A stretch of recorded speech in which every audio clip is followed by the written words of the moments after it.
तो हेलो दोस्तों, आपका स्वागत है मस्ती क्लासेज बाई प्रियांशु में। तो आज हम लोग देखने जा रहे हैं क्लास 10th का जो गुधली है उसका जो फर्स्ट चैप्टर है श्रम विभाजन और जाति प्रथा, उसका कुछ हम लोग इम्पोर्टेंट ऑब्जेक्टिव प्रश्न को देखने जा रहे हैं। तो बिना देरी के हम इस वीडियो को शुरू करते हैं। तो सबसे पहले का नंबर प्रश्न है कि श्रम विभाजन और जाति प्रथा के लेखक कौन है? तो doctor Bhimrao Ambedkar, option number A हो जाएगा, ठीक है ना।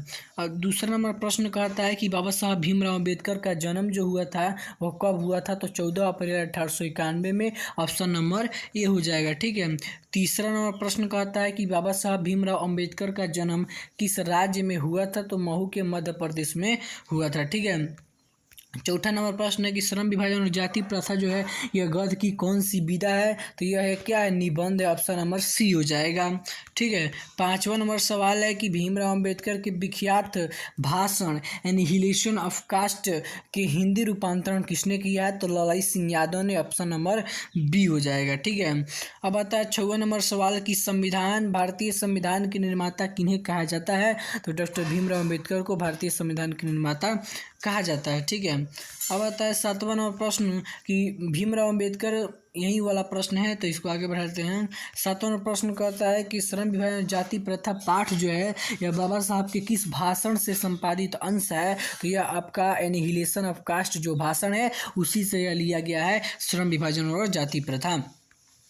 8वां नंबर प्रश्न है कि भीमराव अम्बेडकर के मुख्य प्रेरक व्यक्ति कौन कौन रहे हैं? तो आपका बुद्ध, कबीर और ज्योतिबा फुले, ये सभी हो जाएगा, ऑप्शन नंबर डी हो जाएगा, ठीक है। 9वां नंबर सवाल कहता है कि आदर्श समाज स्वतंत्रता, समानता, भ्रातृत्व पर आधारित होगा, यह किसने कहा था? तो आपका option number B doctor Bhimrao Ambedkar कहे थे, ठीक है ना। 10वां नंबर सवाल कहता है कि आधुनिक सभ्य समाज श्रम विभाजन को आवश्यक क्यों मानता है? तो जो आधुनिक जो सभ्य समाज है वो श्रम विभाजन को कार्य कुशलता के लिए क्या मानता है? आवश्यक मानता है, ठीक है। 11वां नंबर सवाल है कि भारत में बेरोजगारी का जो मुख्य कारण क्या है? तो भारत में बेरोजगारी का जो मुख्य कारण है वह आपका जाति प्रथा है, ऑप्शन नंबर ए हो जाएगा, ठीक है ना।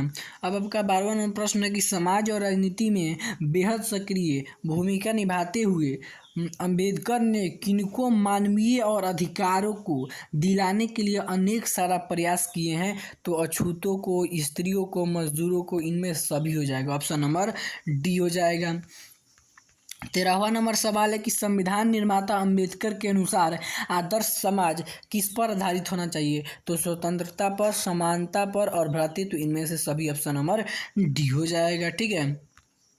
14वां नंबर सवाल है कि संविधान निर्माता अंबेडकर के अनुसार आदर्श समाज किस पर आधारित होना चाहिए? तो आपका स्वतंत्रता पर, समानता पर, भ्रातृत्व, ऑप्शन नंबर डी हो जाएगा, ठीक है। 14वां नंबर सवाल है कि भीमराव अम्बेडकर किस विडंबना की बात करते हैं? तो यह विडंबना की बात करते हैं कि इस युग में भी जातिवाद के पुस्तकों की कमी नहीं है, ठीक है। 15वां सवाल है कि अंबेडकर के अनुसार भाईचारे का वास्तविक रूप क्या है? तो दूध पानी के मिश्रण की तरह, ऑप्शन नंबर बी हो जाएगा, ठीक है। 16वां नंबर सवाल है कि लेखक भारत में बेरोजगारी का एक प्रमुख एवं प्रत्यक्ष कारण किसे मानते हैं? तो ये आपको जाति प्रथा को मानते हैं, ऑप्शन नंबर बी हो जाएगा, ठीक है ना। अब आता है 17वां नंबर सवाल आता है कि श्रम विभाजन और जाति प्रथा मान लिया जाए तो यह एक स्वाभाविक विभाजन नहीं है क्योंकि यह मनुष्य की रुचि पर आधारित नहीं है। यह कथन किस पाठ का है? तो यह आपका ऑप्शन नंबर बी हो जाएगा, श्रम विभाजन और जाति प्रथा पाठ का है, ठीक है। 18वां प्रश्न कहता है कि जाति प्रथा जो है पेशे का दोषपूर्ण निर्धारण ही नहीं करती बल्कि मनुष्य को जीवन भर के लिए एक पेशे में बांध देती है। प्रस्तुत गद्यांश के रचनाकार कौन है? तो doctor Bhimrao Ambedkar, option number D हो जाएगा, ठीक है ना। अब आता है आपका 19वां नंबर सवाल कि यह विडंबना की बात है कि इस युग में भी जातिवाद के पोषकों की कमी नहीं है, इस पाठ के लेखक कौन है?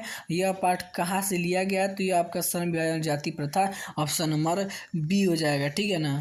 अब आता है 20वां सवाल की जाति प्रथा का श्रम विभाजन मनुष्य की स्वेच्छा पर निर्भर नहीं रहता और मनुष्य की अभिव्यक्ति भावना तथा अभिव्यक्ति रुचि का इसमें कोई स्थान अथवा महत्व नहीं रहता। प्रस्तुत गद्यांश किस पाठ से उक्तित है? तो आपका ऑप्शन नंबर सी श्रम विभाजन जाति प्रथा से उक्तित है, ठीक है। 21वां नंबर सवाल है कि बुद्धा एंड हिज धामा के लेखक कौन है? तो आपका doctor Bhimrao Ambedkar, option number C हो जाएगा, ठीक है ना। 22वां नंबर सवाल कहता है कि हु और शूद्रास किसकी रचना है? तो ये आपका option number C doctor Bhimrao Ambedkar की यह रचना है, ठीक है ना। 23वां नंबर सवाल कहता है कि भाईचारे का दूसरा नाम क्या है? तो लोकतंत्र है, ऑप्शन नंबर बी हो जाएगा। 24वां नंबर सवाल है कि अंबेडकर ने किनको मानवीय अधिकार व सम्मान दिलाने के लिए बहुत ज़्यादा संघर्ष किए? तो अछूतों को, स्त्रियों को और मजदूरों, इनमें से सभी, ऑप्शन नंबर डी हो जाएगा, ठीक है ना। अब आता है आपका 25वां नंबर सवाल कि किनके प्रोत्साहन पर अंबेडकर उच्चतर शिक्षा के लिए न्यूयॉर्क गए? तो बड़ौदा नरेश के प्रोत्साहन राशि से, ऑप्शन नंबर ए हो जाएगा, ठीक है ना। अब आता है 26वां नंबर सवाल कि द कास्ट इन इंडिया किसके द्वारा लिखा गया है? तो डॉक्टर भीमराव अम्बेडकर के द्वारा लिखा गया है, ठीक है।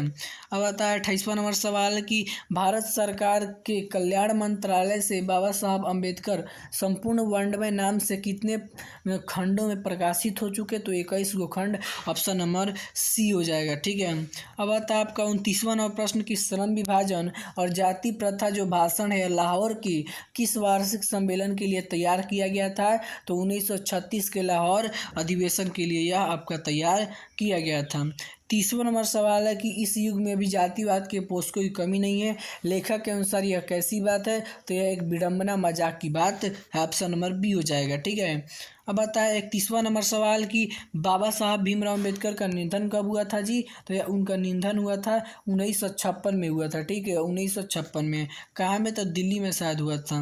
अब आता है 32 नंबर सवाल कि मऊ मध्य प्रदेश में किनका जन्म स्थान है? तो doctor Bhimrao Ambedkar, option number A हो जाएगा, ठीक है। अब आता है 33वां नंबर सवाल कि देयर मैकेनिज्म किनकी कृति है? तो आपका doctor Bhimrao Ambedkar, option number D हो जाएगा, ठीक है।